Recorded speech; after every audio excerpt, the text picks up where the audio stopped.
Deep inside the ancient grounds, Ryoga finds the spirit of Sora Kashiwagi, the legendary mage fighter who once held the front lines against a monster wave and saved countless civilians. But instead of being remembered as a hero, Sora was betrayed by his own commander, Naruhito Byakugo, who deliberately used him and his men as bait, abandoned them to die, then stole all the glory for himself while every trace of Sora's sacrifice was wiped away.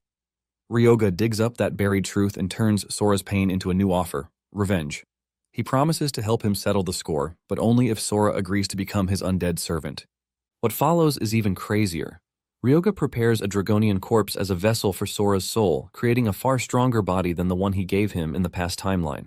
Once Sora accepts, he revives inside that powerful body, keeps his mage fighter trait, and gains the ability to grow stronger over time. But why is he doing all of this? Humanity was going on with their regular day until monsters started pouring out of gates that appeared without warning, ultimately throwing the world into chaos. However, some awakened abilities thanks to the power of an unknown system, and they were known as hunters, who inevitably saved the world. By conquering these gates, the hunters grew in strength, rising from 1-star to a 7-star rank. Surprisingly, there are 7 hunters who reached the 9-star rank through the grace of the constellations and established the 7 great families that ruled the world. However, our MC, Chinen Ryoga, was an anomaly who became the first human in history to reach a 9-star rank without the grace of a constellation.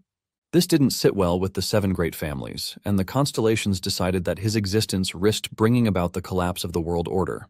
Because of this, they tracked him down to a burning city to kill him. One of the 7 great families made an appearance, resulting in a deadly battle that even cost our guy his right arm. He is sent to his knees while watching his opponent, a dude named Dimitri, sit in front of him to mock him. Apparently, Dimitri is also a 9-star rank hunter, and he is the incarnation of Odin, the Mage King. Ryoga is forced to ask him why he is trying to kill him. He wants to know if it is because he doesn't have the grace of a constellation, or if it is because he refused to serve under the 7 great families. Dimitri tells him that he can just say it is both. Dimitri mentions that the constellations want him dead, so there is little to nothing he can do about this. He mentions that it's going to be weird if someone can grow strong without the constellations. Dimitri mentions that Ryoga is an undying king who possesses power rivaling the 7 great families and the grace of the constellations all by himself, which makes him a threat. In addition to this, Dimitri says the 7 great families already have their hands full just keeping each other in check. Dimitri tells Ryoga that he has defiled the natural order because he is a necromancer, and by manipulating the dead, he has trampled upon the world's stability.